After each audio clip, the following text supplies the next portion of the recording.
warahmatullahi wabarakatuh. Selamat datang di channel Kasih Cerita, klik tombol subscribe lalu lanjut untuk menonton video ini sampai habis. Pagi itu, cuaca di kota terasa terik.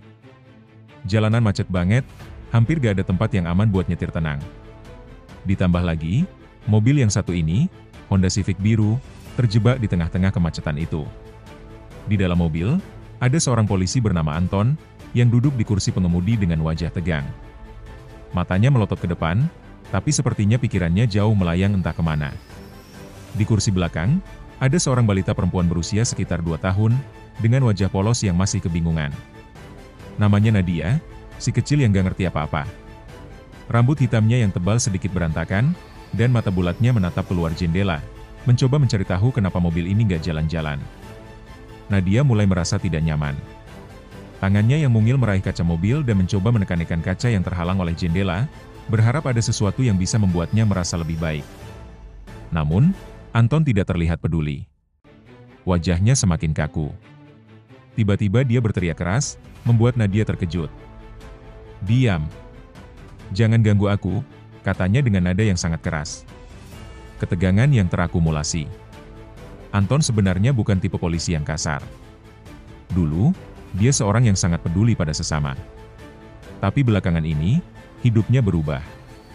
Pekerjaan yang menumpuk, masalah keluarga, dan beban tekanan dari teman-temannya di kantor membuatnya mudah marah. Ditambah, hari itu dia baru saja terlibat dalam razia besar dan menghadapi beberapa orang yang membuatnya frustasi. Nadia, yang gak ngerti apa-apa tentang masalah dewasa, cuma bisa menangis. Terkadang ia menggapai-gapai kursi depan, mencoba meminta perhatian dari Anton, tapi ia cuma mendapat tatapan tajam dan perkataan yang menyakitkan. "Jangan ganggu aku. Kamu cuma anak kecil yang gak tahu apa-apa." Anton hampir tidak bisa mengontrol emosinya. Bau keringat mulai tercium dari tubuh Anton yang makin gerah. Mobil itu terus terjebak di tengah kemacetan, dan suasana dalam mobil terasa semakin mencekam. Nadia semakin tak berdaya, tangisannya semakin keras. Mungkin ia sedang merasa bingung, atau takut, atau keduanya. Hanya bisa melihat Anton yang semakin terlihat seperti sosok yang tidak dikenali. Ketegangan yang terakumulasi. Anton menatap ke depan, matanya kosong, terfokus pada kendaraan yang bergerak pelan di jalanan yang macet. Suara klakson dari mobil-mobil lain terdengar bergema, tapi dia hanya bisa terdiam. Seperti biasa, dia merasa terjebak dalam rutinitas kerja, dalam masalah yang terus menumpuk, dan dalam hidup yang terasa semakin berat. Di kursi belakang, Nadia yang baru berusia 2 tahun, mulai merasa tidak nyaman. Ia menggeliat sedikit, mencoba menemukan posisi yang lebih enak. Meskipun belum bisa berbicara banyak, matanya yang besar itu mulai menunjukkan tanda-tanda ketidaknyamanan. Tangannya yang kecil meraih kursi depan, berusaha meraih perhatian dari Anton, yang sekarang terlihat seperti sedang terjebak dalam dunianya sendiri. Anton merasa sedikit terganggu oleh suara gesekan kecil dari kursi belakang. "Nadia, jangan ganggu aku," katanya dengan suara berat, mencoba menahan amarah yang mulai menguasai dirinya. Nadia yang kecil tidak mengerti, ia hanya terus meraih ke depan, berharap bisa mendapatkan perhatian dari ayahnya. Suaranya semakin keras. "Nadia, jangan ganggu. Aku lagi banyak masalah." Anton berteriak. Kali ini, suara marahnya menggema di dalam mobil yang sempit. Nadia, yang belum pernah melihat ayahnya sebegitu marah, terdiam sejenak. Mata bulatnya terbelalak, dan bibir mungilnya bergetar. Tangisannya mulai pecah, tipis namun penuh dengan kesedihan. Seperti anak kecil yang sedang bingung dan takut. Setiap isakan Nadia membuat Anton semakin tertekan. Mengapa ia harus merasa seperti ini? Mengapa perasaan marah yang terpendam bisa begitu mudah meluap? Anton merasa tercekik oleh rasa frustasi yang sudah bertumpuk lama. Tidak ada yang bisa ia kendalikan.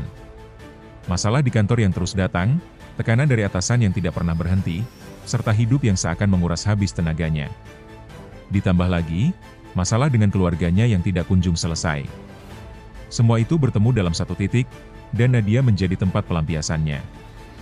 "Apa kamu gak ngerti? Aku lagi butuh waktu sendiri." Anton melontarkan kalimat itu dengan nada penuh kebencian, seolah-olah Nadia adalah sumber dari semua masalahnya. Suara tangisan Nadia semakin keras, dan seketika itu juga, Anton merasa seperti ada sesuatu yang menghancurkan di dalam dirinya. Dia menatap kaca spion mobil, melihat dirinya yang semakin hancur dalam kemarahan. "Apa yang aku lakukan?" tanya Anton pada dirinya sendiri, namun jawabannya seolah tak pernah datang. Tangisan Nadia semakin keras, menggerus lapisan-lapisan ketegaran yang telah ia bangun di dalam hatinya. Setiap isakannya seperti jarum yang menusuk-nusuk perasaan Anton. Anton merasa mual. Ia menarik napas dalam-dalam, mencoba menenangkan diri. Tapi bukannya mereda, hatinya semakin panas, seperti ada bara api yang tak bisa ia padamkan. Ia membuka jendela mobil dan membuang napas, merasakan angin panas yang masuk, seolah mencoba mengusir ketegangan yang ada. Namun semua itu hanya memperburuk keadaan. Di kursi belakang, Nadia tidak berhenti menangis. Tangisan itu semakin melemah, namun tetap terdengar begitu menyayat hati. Anton menoleh ke belakang, melihat Nadia yang kini terkulai lemas, tapi masih terus menangis. Wajahnya merah, matanya mulai berkaca-kaca. Nadia tidak mengerti kata-kata Anton, namun dia bisa merasakan amarah yang terpancar dari ayahnya. Nadia hanya seorang anak kecil yang tidak tahu apa-apa, dan ia hanya ingin merasa aman, ingin merasa dicintai. Pada saat itu, Anton merasa seperti berada di persimpangan jalan. Ada bagian dari dirinya yang ingin lari, ingin melarikan diri dari kenyataan. Namun, di sisi lain, ada dorongan yang lebih besar untuk berhenti dan menghadapi rasa sakit itu. Bagaimana bisa dia menyakiti seorang anak yang tidak tahu apa-apa? Bagaimana bisa dia begitu tega pada sosok yang tidak pernah meminta apapun darinya? Mata Anton mulai memerah. Ia mengerjapkan matanya, mencoba menahan air mata yang mulai menggenang. Ia tahu, ia tidak bisa terus seperti ini. Setiap kali dia menatap wajah Nadia yang penuh kebingungan dan ketakutan, hatinya merasa semakin hancur. "Kenapa aku jadi begini?" bisiknya pada dirinya sendiri. Dia menoleh ke belakang lagi, menatap wajah Nadia yang kini terpejam, meski tangisannya masih terdengar pelan. Anton merasa benar-benar kehilangan arah. Ia merasa seperti orang asing di dalam hidupnya sendiri. Lalu, dia teringat akan sesuatu yang sederhana, sesuatu yang selama ini dia abaikan. Kasih sayang. Dia memejamkan matanya, mencoba merenung sejenak.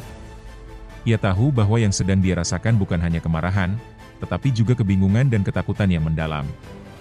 Apa yang terjadi pada dirinya? Mengapa ia bisa kehilangan kendali seperti ini?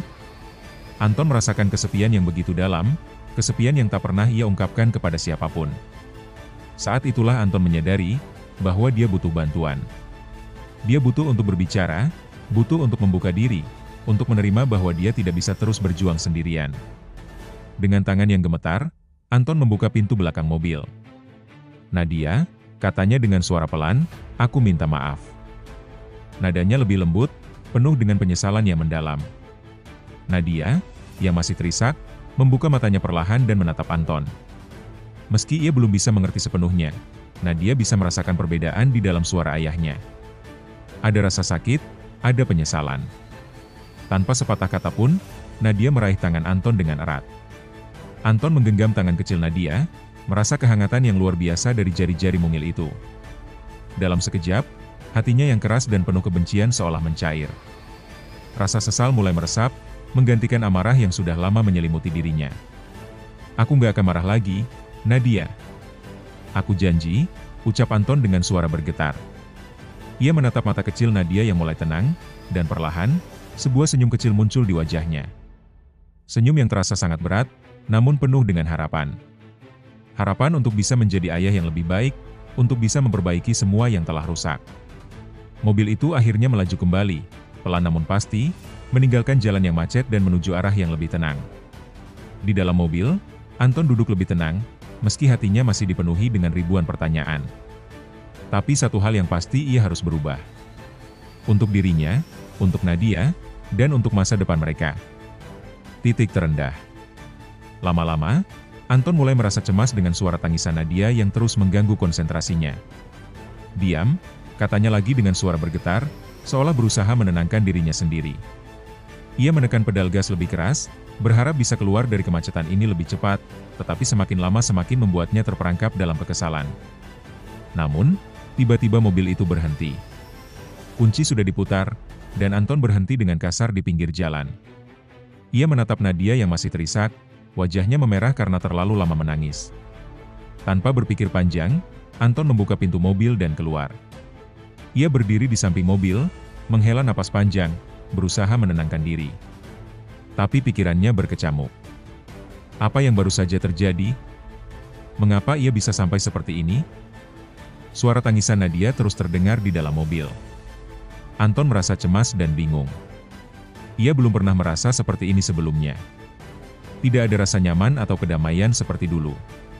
Di luar, suara kendaraan berlalu lalang, seakan dunia terus berjalan. Sementara di dalam mobil, dia merasa terperangkap dalam konflik batinnya sendiri. Mobil masih melaju pelan, meninggalkan kemacetan yang mencekik. Matahari siang semakin terik, dan udara panas masuk melalui jendela mobil yang sedikit terbuka.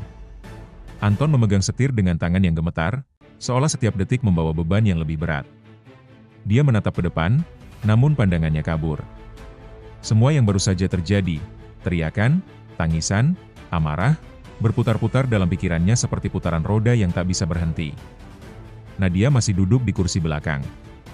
Tubuhnya lebih tenang sekarang, meskipun matanya tetap sembab dari tangisannya yang tak kunjung reda. Sesekali ia mengusap wajahnya dengan tangan kecil, seperti mencari cara untuk merasa nyaman lagi. Anton menatapnya melalui kaca spion. Ada rasa bersalah yang mendalam menggerogoti hatinya. Dia menekan pedal gas sedikit lebih dalam, berharap perjalanan ini bisa segera berakhir. Tapi semakin cepat mobil melaju, semakin keras pula suara hatinya yang berteriak. Ia merasa tak tahu lagi siapa dirinya, siapa orang yang sekarang duduk di kursi pengemudi ini. Hanya semalam, hidupnya terasa lebih sederhana. Dia adalah Anton yang biasa, seorang polisi yang bekerja keras untuk menghidupi keluarganya. Tapi hari ini, ia merasa seperti orang yang hilang arah, tersesat dalam kekosongan yang begitu dalam. Anton memutuskan untuk berhenti di sebuah taman yang tidak jauh dari jalan utama. Taman itu tidak terlalu ramai, hanya ada beberapa orang yang sedang berjalan santai atau duduk di bangku-bangku panjang. Ia menarik napas dalam-dalam dan mematikan mesin mobil. Suasana yang lebih tenang ini sedikit memberi ruang bagi pikirannya untuk bernafas. Namun, perasaan bersalah itu tetap menghantui. Apa yang aku lakukan tadi? Anton bertanya pada dirinya sendiri, meskipun ia tahu jawabannya. Ia memukul pelipisnya dengan tangan, seolah mencoba mengusir semua perasaan yang bertumpuk dalam dirinya. Ia merasa marah pada dirinya sendiri, merasa malu. Namun, di sisi lain, ada perasaan yang lebih berat, perasaan yang bahkan lebih sulit untuk diungkapkan, perasaan takut. Takut bahwa ia telah melukai seorang anak yang tidak tahu apa-apa. Takut bahwa dirinya telah menjadi sosok yang jauh dari apa yang seharusnya. Di kursi belakang, Nadia diam. Matanya mulai terpejam, meskipun tubuh kecilnya masih terjaga. Anton menoleh ke belakang. Nadia tampak seperti sedang tidur, tetapi ia tahu bahwa di dalam dunia anak-anak, tidur bukan berarti melupakan apa yang terjadi. Anak-anak sangat peka terhadap perasaan orang dewasa. Nadia mungkin tidak bisa mengerti kata-kata, tetapi ia bisa merasakan atmosfer yang tercipta, bisa merasakan apakah ayahnya sedang marah, cemas, atau penuh kebingungan. Anton membuka pintu belakang dan keluar dari mobil, berjalan beberapa langkah menuju bangku taman yang kosong. Ia duduk di sana, menatap langit biru yang tak terlalu cerah. Rasanya seperti ada awan gelap yang terus menggantung di atas kepalanya, menyelimutinya dengan rasa khawatir yang tak bisa dijelaskan. Apa yang salah dengan aku? Kenapa aku jadi seperti ini? Tanyanya pada dirinya sendiri. Dia menggigit bibir bawahnya, mencoba menahan air mata yang perlahan mulai menggenang. Tidak ada yang tahu tekanan yang ia hadapi setiap hari.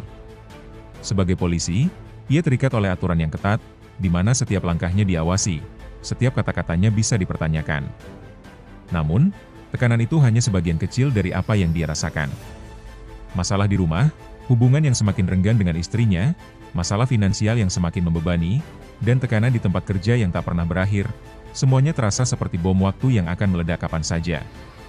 Ia merasa terjebak dalam rutinitas yang tak ada habisnya, tanpa jalan keluar. Semua ini terasa semakin berat ketika ia berada di rumah bersama Nadia. Dia merasa tidak pernah cukup baik sebagai seorang ayah. Ia merasa cemas tentang masa depan mereka, tentang bagaimana dia bisa memberikan yang terbaik untuk anak kecilnya, sementara dirinya sendiri bahkan tidak bisa mengatur emosinya. Dia ingin menjadi ayah yang baik, tetapi kenyataannya jauh lebih rumit. Anton menunduk, menggenggam tangan dengan erat. Hatinya bergejolak. Tiba-tiba, sebuah suara halus terdengar dari arah belakang. "Papa?" Nadia memanggil dengan suara kecil yang terputus-putus. Anton tersentak, matanya cepat beralih ke arah mobil. Nadia sudah duduk di kursi belakang, memandangnya dengan mata penuh harap. Wajahnya masih sedikit sembab, namun senyum kecil mulai muncul di bibir mungilnya. Tanpa berkata-kata, Nadia membuka pintu mobil dan melangkah keluar. Kecilnya tubuh Nadia yang masih rapuh membuat Anton merasa sangat terharu. "Papa, kenapa sedih?" Nadia bertanya dengan polos, masih bingung melihat ayahnya yang terlihat cemas dan penuh beban. Anton terdiam, tak tahu harus berkata apa. Ia tidak ingin menambah kebingungannya dengan menjelaskan semua yang tidak bisa ia pahami. Namun, dia tahu, jika ada seseorang yang bisa membuatnya merasa sedikit lebih ringan, itu adalah Nadia. Anak itu mungkin belum bisa mengerti masalah orang dewasa, tetapi kehadirannya selalu menjadi pengingat untuk Anton tentang apa yang lebih penting, kebahagiaan dan cinta, yang seringkali terlupakan di tengah hiruk-pikuk hidup. Anton akhirnya berdiri dan berjalan mendekati Nadia. Ia membungkuk dan memeluknya dengan lembut. Nadia membalas pelukannya dengan erat, seolah-olah ia tahu betapa ayahnya membutuhkan kehangatannya. Anton merasakan jantungnya berdegup lebih kencang. Begitu hangat, begitu tulus. Perasaan ini yang selama ini hilang. Perlahan, tangis Anton pecah. Tidak ada kata-kata yang keluar, hanya air mata yang mengalir tanpa bisa dihentikan. "Maafkan Papa, sayang, Papa janji nggak akan marah lagi, Papa janji akan berusaha lebih baik," katanya dalam isakan yang tak terbendung. Nadia hanya tersenyum, meski tidak mengerti sepenuhnya. Yang Nadia tahu, ayahnya sedang membutuhkan pelukan ini, dan ia ingin memberikan rasa nyaman, sekecil apapun itu. Setelah beberapa menit berpelukan, Anton berdiri tegak, menghapus air matanya. Ia melihat ke arah matahari yang perlahan mulai tenggelam di ufuk barat, menciptakan langit yang berwarna oranye kemerahan. Sesuatu dalam dirinya merasa lebih tenang, meskipun masih banyak hal yang harus dihadapi.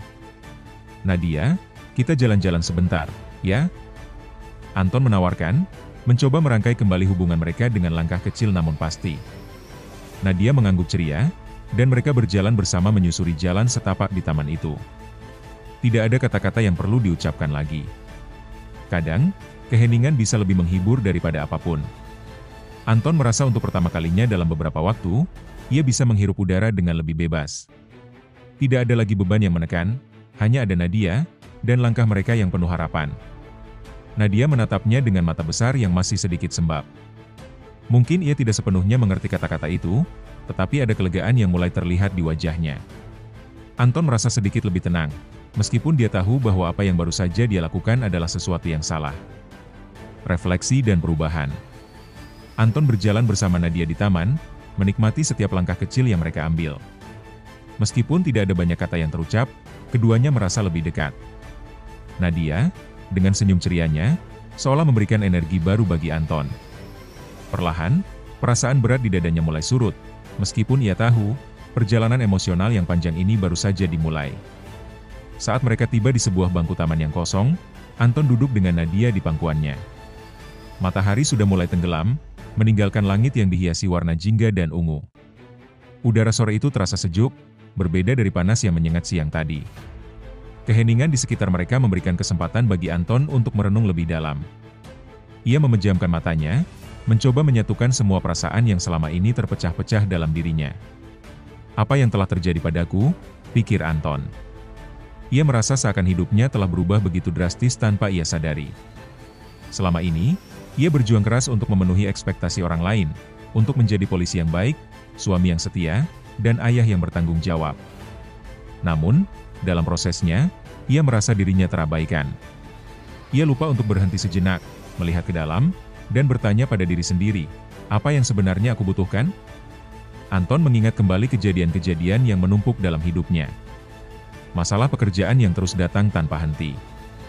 Tuntutan yang begitu besar dari atasan dan rekan kerja yang seakan tak pernah memberi ruang untuk bernapas. Bahkan ketika di rumah, ia merasa terisolasi. Hubungannya dengan istrinya semakin jauh, dan ia merasa terjebak dalam rutinitas yang membosankan. Terkadang, ia merasa hanya bekerja untuk hidup, tanpa benar-benar hidup. Terkadang, ia merasa seperti sedang berlarian mengejar sesuatu yang tak pernah bisa ia capai.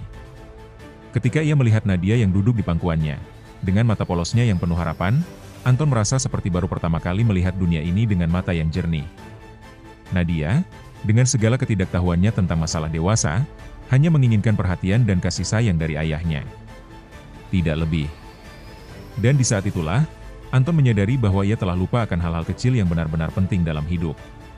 Ternyata, apa yang ia butuhkan bukanlah lebih banyak pekerjaan, lebih banyak kesibukan, atau lebih banyak pencapaian. Apa yang ia butuhkan adalah ketenangan. Ketenangan untuk menyadari bahwa meskipun hidup penuh dengan tekanan, ada hal-hal yang jauh lebih berharga yang perlu dijaga. Ada cinta yang harus dipupuk. Ada hubungan yang perlu diperhatikan. Ada keluarga yang menunggu di rumah. Nadia, kamu tahu gak sih, Papa baru sadar kalau selama ini Papa terlalu sibuk dengan semuanya. Anton berbicara pelan, meskipun Nadia hanya tersenyum dan menggelengkan kepala, seolah tidak mengerti sepenuhnya.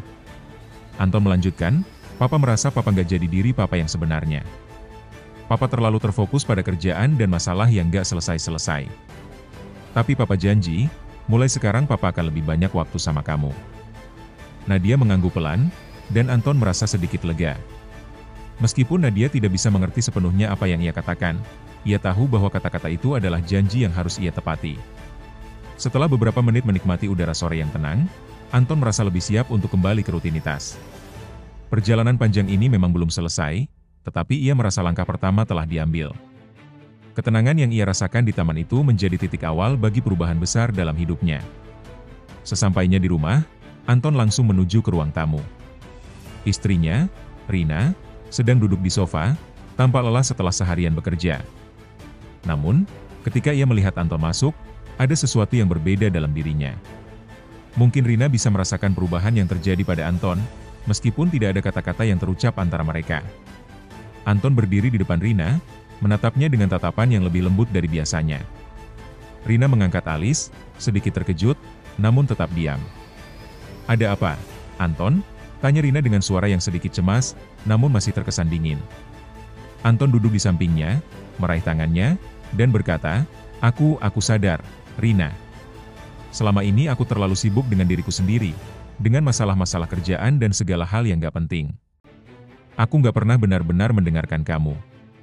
Aku gak pernah benar-benar ada buat kamu, dan buat Nadia. Aku minta maaf." Rina terdiam. Anton tahu bahwa kata-kata itu mungkin belum cukup untuk menyembuhkan luka yang ada, tetapi itu adalah langkah pertama yang ia rasa perlu diambil. Ia ingin berbuat lebih baik.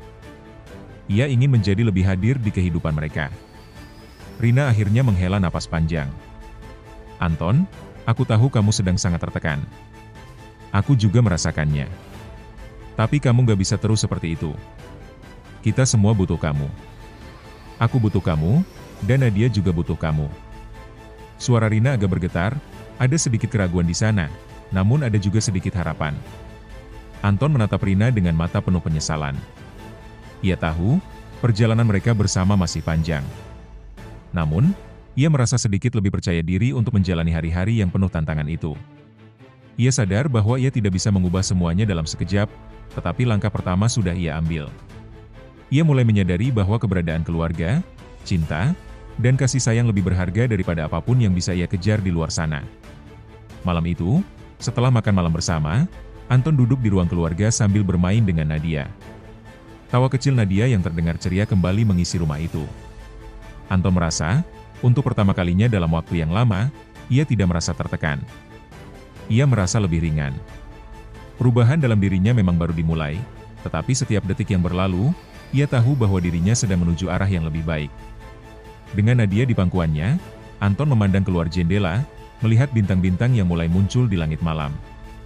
Meskipun hidup tidak selalu berjalan mulus, dan masa depan masih penuh ketidakpastian, ia merasa yakin bahwa ia tidak akan lagi membiarkan diri terperangkap dalam kekosongan. Ia berjanji untuk tidak lagi menjadi sosok yang hanya terjebak dalam rutinitas, melupakan orang-orang yang paling penting. Untuk pertama kalinya, Anton merasa siap untuk menjalani hidup dengan cara yang berbeda, dengan lebih banyak cinta, lebih banyak perhatian, dan lebih banyak waktu untuk orang yang ia cintai. Karena bagi Anton, perubahan ini bukan hanya tentang dirinya sendiri, tetapi juga tentang keluarga yang ia sayangi. Dan langkah pertama untuk menjadi ayah yang lebih baik, suami yang lebih hadir, dan pribadi yang lebih utuh, telah dimulai. Langkah kecil ke depan. Kehidupan Anton tidak langsung berubah dalam semalam. Tapi dari hari itu, ada perubahan perlahan yang terjadi. Setiap kali ia merasa emosinya hampir meledak, ia mengingat tangisan Nadia di mobil itu. Dan meskipun jalan yang ia lalui tidak selalu mudah, Anton mulai belajar bagaimana untuk menjadi lebih sabar, lebih peka, dan lebih penuh kasih, terutama untuk orang yang sangat bergantung padanya, Nadia.